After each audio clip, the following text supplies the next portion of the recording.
بسم الله الرحمن الرحیم. السلام علیکم لیدونکو، ښه راغلاست درته وایم. نن به زه په دې ویډیو کې تاسو ته دا ښایم چې څنګه کولی شو چې د یوټیوب لپاره کسټم تمنیل په فوټوشاپ کې ډیزاین کو. مخکې له دې نه چې ورشو فوټوشاپ ته او کسټم تمنیل ډیزاین کو، که تاسو زما دا چینل نه وي سبسکرایب کړی نو د مهربانۍ له مخې لاړ شئ، دغه سبسکرایب بټن باندې کلیک وکړئ او خاصه دغه غنټۍ نشان باندې هم کلیک وکړئ ترڅو د نوي ویډیو په اړه تاسو ته نوټیفیکیشن یا معلومات درشي. راشي خپل فوټوشاپ ته دا کولاو کوي، د سی وینډوز به ته راشي. دې کې کوم ریسنټ فایلونه چې دي هغه پکې خو زموږ دغه سره کار نشته دی. راځو کریټ نیو باندې کلیک کوو. دې ځای کې د خپل فایل چې کوم تاسو ډیزاین کوئ د هغې سایز ټاکئ، ریزولوشن یې ټاکئ او دلته ورته بیکګراوند ټاکئ. مثلا زه په سپین کلر کې همدغه سایز کې د کسټم تمنیل لپاره صحیح دی. کریټ باندې کلیک کوم. راځي زه فوټوشاپ ته راغلم، صحیح ده. دا زما د تمنیل سایز دی یا ریزولوشن دی. لیدونکو هر څوک چې ځان دپاره تمنیل ډیزاین کوي د هر چا خپل خپل ډیزاین وي. زه به طبعي عمومي خبره وکړم. په تمنیل کې عموما درې شیان ډېر استفاده کېږي.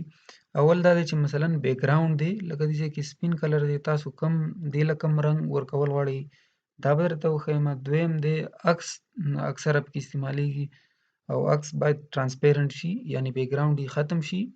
بیا هغې کې هم دوه قسمه دي چې یو بیکګراوند یو رقم وي، یو رنګ کي، او د بل بیکګراوند مختلف رنګ کي. صحیح ده. هغه څنګه کېږي هغه به درته ووایم.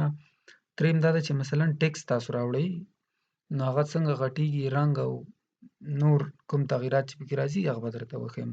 صحیح ده. اول دا دی که مثلا تاسو غواړئ د بیکګراوند رنګ تبدیل کړئ په خپله خوښه باندې، راشئ دا بیکګراوند لاک دی، دې باندې کلیک وکړئ چې ترڅو انلاک شي. ګورئ دلته تاسو راشئ دې رنګ باندې کلیک وکړئ. دې ځای کې چې تاسو هر رنګ بیکګراوند انتخابوئ انتخاب یې کړئ. صحیح ده.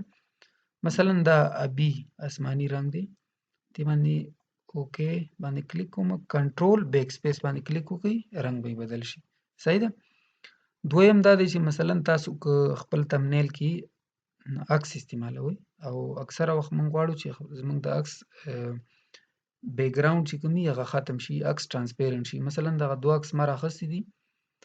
اول خو دا عکس دی چې د دې بیکګراوند یو رنګ کې دی، دې باندې اوکې باندې کلیک وکړئ. ښه دلته ټیک باندې کلیک وکړئ. بیا لیدونکو کنټرول ټي ووهئ، بیا شفټ ونیسئ او دا عکس ځان ته غټ کړئ ترڅو د عکس کې تغییرات رانشي او کوالټي هم هماغه شان پاتې شي. ګورئ د دې عکس بیکګراوند سپین رنګ دی. د هر عکس چې بیکګراوند یو رقم و، یو رنګ کې و، هغه ډېر په اسانۍ باندې ریموو کېږي یا ختم کېږي. د ریموو کولو طریقې دا ده ښه.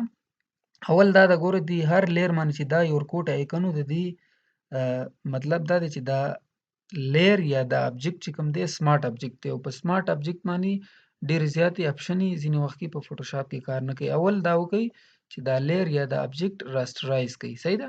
دې باندې کلیک وکړئ، هغه ایکن ته ختم شو. د بیکګراوند د ریموو کولو دپاره میجیک اریزر ټول ته راشئ، یعنی په دې باندې ډېر په اسانۍ سره تاسو کولی شئ چې دا بیکګراوند ریموو کړئ که چېرته یو رنګ کې و، لکه دا چې دی د دې سپین رنګ دی. دې چې په کوم رنګ باندې تاسو کلیک وکړئ هغه ختمیږي. مثلا ګوره زه د موبایل کې د تور رنګ باندې کلیک کوم، ګوره دا تور ټول ختم شو. صحیح ده. خو زموږ هدف دې ځای کې بیکګراوند ریموو کول دي. کنټرول زیډ ووهئ ترڅو انډ وشي. ګوره دې بیکګراوند باندې کلیک وکړئ، ختم شو. دا ډېر په اسانۍ دی. دا لږ لږ پاتې دی، دې دپاره اریزر ټول راواخلئ او دا ریموو کړئ. نو دغه رقم عکس ته وي ووهئ او که دلته راځئ دې موو ټول ته، شارټکټ یې وي دی. ګوره وي زه وایم ډایرکټ هلته ځم. دې باندې تاسو عکس دې لیر ته راشئ، کنټرول ورسره ونیسئ چې هر چېرته دا خپل عکس په دې تمنیل کې ږدئ تاسو کېښودلی شئ. صحیح ده. ښه دا لیر به موږ ختم کړو. دویم داسې عکس راوړو چې د هغې بیکګراوند یو رنګ کې نه وي. دلته یو عکس ما را ډاونلوډ کړی دی، دې راوړئ.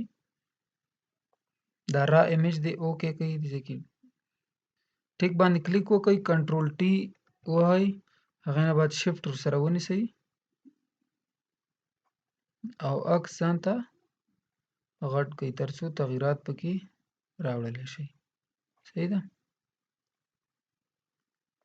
ټیک باندې کلیک وکړئ. ګوره که دې دپاره زه میجیک اریزر ټول انتخابومه،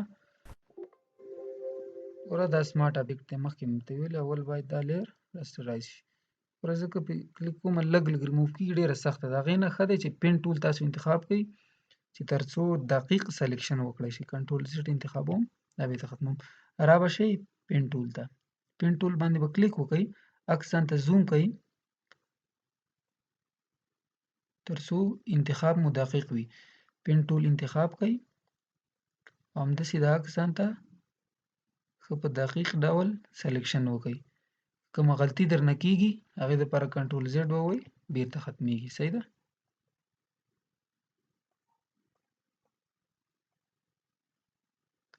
همداسې څومره چې پریکټس ډېر وي هماومره سلیکشن تاسو ښه کولی شئ. که اول ځل مو وي لږ په قلاره یې وکړئ تر څو سلیکشن مو دقیق واوسي.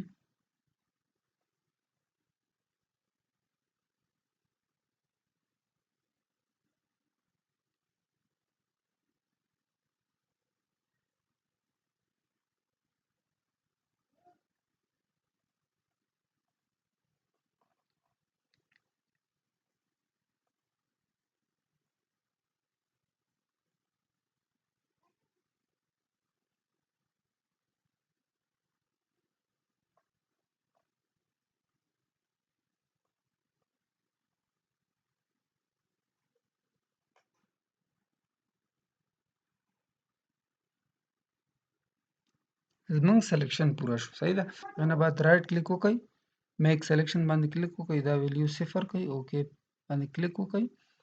دې ځای کې تاسو یو کمانډ ورکړئ، کنټرول شفټ آی، او بیا هغې نه بعد ډیلیټ باندې کلیک وکړئ، بیکګراونډ یې ریموو شو. بېرته کنټرول ډي باندې کلیک وکړئ، ډي سلیکټ شو.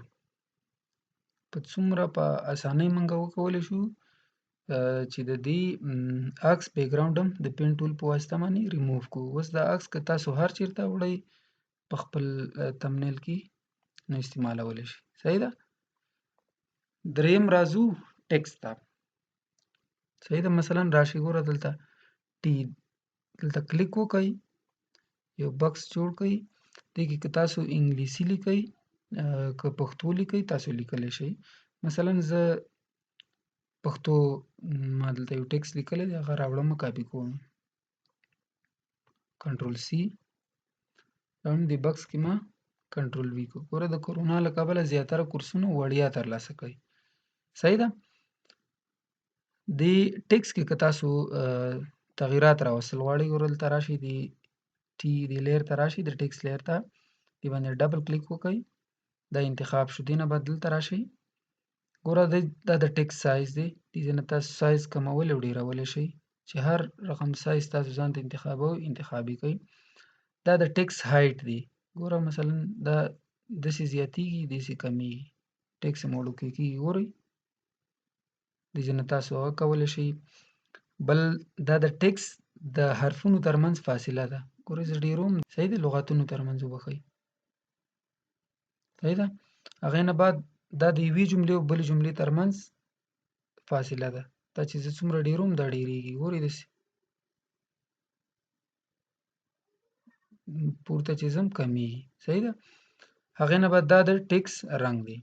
که سپین رنګ غواړئ، سور رنګ غواړئ، دې ځای کې ورته کلر انتخاب کړئ چې هر رقم رنګ تاسو غواړئ کولی شئ چې دې ته یې ورکړئ. صحیح ده؟ هغې نه بعد مثلا رنګ هم ځان ته انتخاب کړو، هغې باندې زه غواړم مثلا تور ورکړم، اوکې باندې کلیک وکړئ.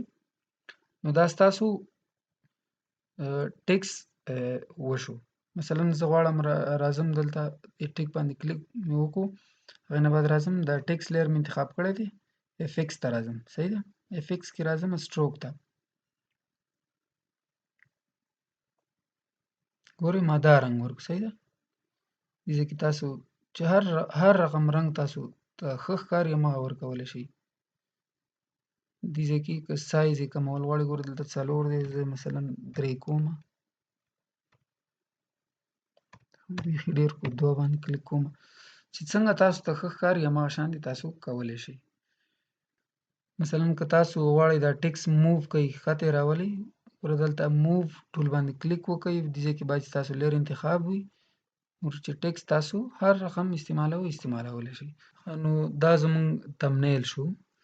که تاسو پکې نور څه اضافه کول نه غواړئ، یعنې کله چې مو تمنیل فاینل کو نو هغې نه بعد تاسو غواړئ چې دا د عکس په ډول باندې سیو کړئ، رابشئ فایل ته، سیو ایز ووایئ، دلته یو نوم ورکړئ، مثلا تمنیل نوم ما ورکړ، تمنیل، ما تمنیل په نوم نور هم ثبت کړي 2 به ووایم، صحیح ده. دې ځای کې ګورئ کله چې نوم ورکړو تمنیل 2 دې ځای کې دا فارمټ بای ډیفالټ د فوټوشاپ فارمټ دی، یعنې که تاسو دې ځای کې ډایرکټ سیو ووایئ بیا صرف په فوټوشاپ باندې دغه فایل کولاویږي، بل شي باندې نه هغه کېږي. که غواړئ عکس دې جوړ کړئ دلته به کلیک وکړئ، را به شي ګورئ جې پی ای جي یا جې پی ای دا به انتخاب کړئ، بیا به راشئ سیو ته، نو دا عکس به ستاسو سیو شي، صحیح ده. خدای دې وکړي لیدونکو چې دا ویډیو ستاسو دپاره ګټوره تمامه شوې وي. د همدا شان ویډیو دپاره زما چینل سبسکرایب کړئ، د ملګرو سره یې شریک کړئ تر څو هغوی هم ترې استفاده وکړي. مننه د وخت نه مو.